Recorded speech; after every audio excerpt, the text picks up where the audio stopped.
ساتھیوں، آج میں آپ کے پاس آیا ہوں انتخابات کے سلسلے میں، الیکشن کیمپین کے سلسلے میں ہے، لیکن جن حالات میں آیا ہوں وہ بھی آپ کے سامنے ہے۔ میرے خیال میں یہ آزاد کشمیر کی تحریک کا سب سے اہم الیکشنز ہیں، اور آزاد کشمیر کی تاریخ میں ہم بہت مشکل وقت دیکھے ہیں، اچھے وقت بھی دیکھے ہیں، لیکن اس قسم کے حالات میں نے تو کبھی نہیں دیکھے ہیں۔ یہ ایک امتحان ہے، ایک امتحان ہے ریاست آزاد کشمیر کے لیے، یہ ایک امتحان ہے ریاست پاکستان کے لیے، یہ ایک امتحان ہے تمام سیاسی جماعتوں کے لیے اور سیاستدانوں کے لیے۔ اس لیے سیاست کا کام ہی یہی ہے، سیاستدانوں کا کام ہی یہی ہے کہ ہم آپ کی نمائندگی کریں، آپ کی آواز بنیں، اور وہ آواز مظفر آباد تک پہنچائیں، اسلام آباد تک پہنچائیں، اور پوری دنیا، مطلب عالمی دنیا بھر میں آپ کا آواز پہنچائے جہاں پہنچانا پڑے۔ سیاستدان کا کام یہی ہے کہ عوام کا خدمت کرے، عوام کے مسائل حل کرے۔ سیاست صرف اقتدار سنبھالنے کے نام نہیں ہے۔ قائد عوام شہید ذوالفقار علی بھٹو نے ہمیں یہ سکھایا، شہید محترمہ بینظیر بھٹو نے ہمیں یہ سکھایا۔ قائد عوام نے اور شہید بی بی نے کہا کہ جہاں پاکستان کے عوام مشکل میں ہے، جہاں پاکستان کے غریب بستے ہیں، وہاں پاکستان پیپلز پارٹی ہے۔ اور ہم نے ان حالات میں یہ سیاست کا سب سے بڑا امتحان کہ جہاں سیاستدانوں نے ایک پل کا کردار ادا کرنا ہے، فاصلہ کم کرنا ہے عوام کا اور دارالحکومت کا، عوام کا اور عالمی دنیا کا۔ اس وقت چاہے وہ آزاد کشمیر میں ہو، چاہے وہ اسلام آباد میں ہو یا باقی پاکستان میں ہو، پاکستان کے سیاستدان اصل معنوں میں جو ان کا کام ہے وہ صحیح انداز سے نہیں کر رہے ہیں۔ جس انداز سے ہم سیاستدانوں نے کشمیر کے عوام کے لیے ایک پل بننا ہے،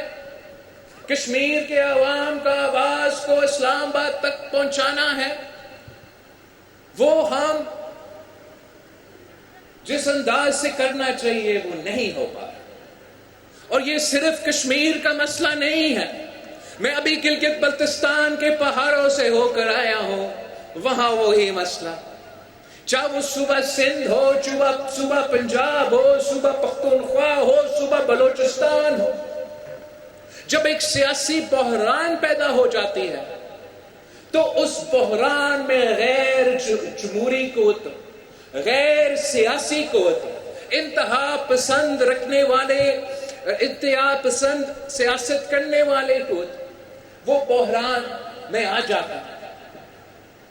اور اس الیکشن میں آپ کے پاس ایک موقع ہے، آپ کے پاس ایک موقع ہے کہ اگر آپ پاکستان پیپلز پارٹی کو یہ ذمہ داری دیتے ہیں، اب ڈڈیال کے عوام اگر پاکستان پیپلز پارٹی کو یہ ذمہ داری دیتے ہیں، اگر آزاد کشمیر کے عوام پاکستان پیپلز پارٹی کو یہ ذمہ داری دیتے ہیں، تو میرا آپ سے وعدہ ہے کہ میں آپ کا آواز بنوں گا، چاہے مجھے مظفر آباد میں آپ کا آواز بننا پڑے، اسلام آباد میں آپ کا آواز بننا پڑے، یا عالمی دنیا میں آپ کا آواز بننا پڑے، انشاءاللہ تعالی میں ویسے آپ کا آواز بنوں گا جیسے قائد عوام بنا تھا، جیسے شہید محترمہ بینظیر بھٹو بنی تھی۔ اور انشاءاللہ تعالی چاہے دریال کے مسئلے ہو، کشمیر کے مسئلے ہو، پاکستان کے مسئلے ہو، ایسا کوئی مسئلہ نہیں جو سیاسی انداز میں، پرامن انداز میں حل کیا جا سکتا ہے، اور انشاءاللہ تعالی ہم حل کر کے دکھائیں گے۔ جو موجودہ حالات ہے یقیناً پورے پاکستان پریشان ہے، ہر کشمیری دنیا بھر میں پریشان ہے تو ہر پاکستانی پریشان ہے، اور خاص طور پہ پاکستان پیپلز پارٹی کے لیے، پاکستان پیپلز پارٹی کے جنرالوں کے لیے، پاکستان پیپلز پارٹی کے کارکنوں کے لیے۔ اس لیے ہمیں تو شہید محترمہ بینظیر بھٹو نے یہ سکھایا تھا، بچپن سے سکھائی تھی کہ جہاں کشمیریوں کا پسینہ گرے گا وہاں ہمارا خون گرے گا۔ تو ہمارے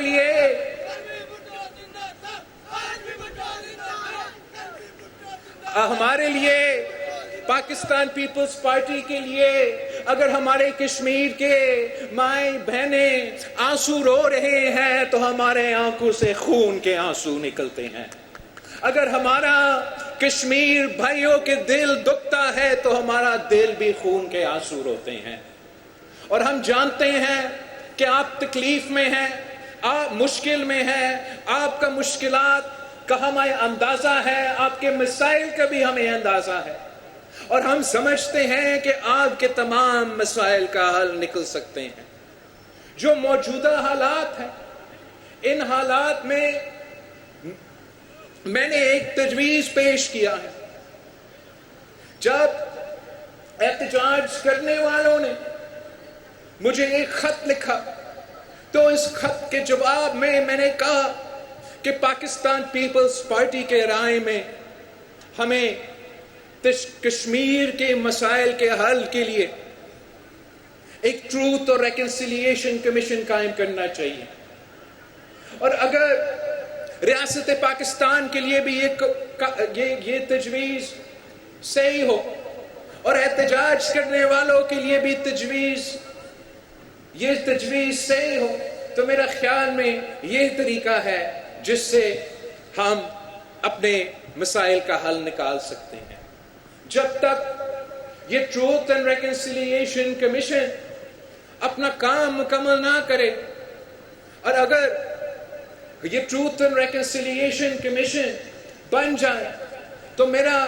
درخواست ہوگا وہ احتجاج کرنے والوں سے کہ جب تک یہ کمیشن اپنا کام مکمل نہ کرے تب تک آپ بھی اپنا احتجاج ختم کریں، اور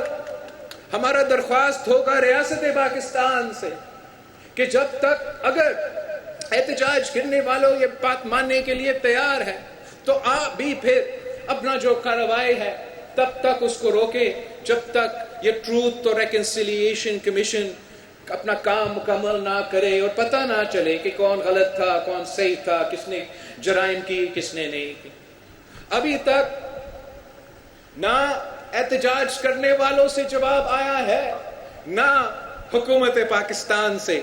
اس تجویز پہ جواب آیا ہے۔ میں یہ ضد نہیں کرتا کہ جو پاکستان پیپلز پارٹی کا تجویز ہے وہ مانے، میں یہ انسسٹ نہیں کرتا کہ آپ نے میرے بات ماننا ہے، لیکن اگر یہ طریقہ نہیں تو طریقہ کیا ہے؟ اگر آپ ہمارا بات ماننے کے لیے تیار نہیں تو میں احتجاج کرنے والوں سے پوچھتا ہوں، میں حکومت کرنے والوں سے پوچھتا ہوں تو پھر حل کیا ہے؟ میرا بات نہ مانے لیکن اپنا حل تو بتائیں۔ اس لیے یہ حالات ایسے تو نہیں رہ سکتے۔ ایک مہینہ سے زیادہ کشمیر ایک ایسا امتحان میں ہے جو پوری دنیا دیکھ رہی ہے، اور اس کا نقصان صرف اور صرف کسی اور کا نہیں، اس کا نقصان صرف اور صرف کشمیری اٹھا رہے ہیں۔ اب کب تک مشکل میں رہیں گے؟ احتجاج کرنا ہر کسی کا حق ہے، مگر اس انداز میں احتجاج کرنا جس کے نتیجے میں کھانے پینے کا اشیاء کشمیر تک نہ پہنچ سکے، فیول نہ پہنچ سکے، دوائیاں نہ پہنچ سکے، تو اس کا نقصان پھر حکومت کا نہیں ہو رہا، ریاست پاکستان کا، ریاست آزاد کشمیر کا نہیں ہو رہا۔ اس کا نقصان، اس کا بوجھ، اس کا تکلیف صرف اور صرف کشمیر کے عوام اٹھا رہے ہیں۔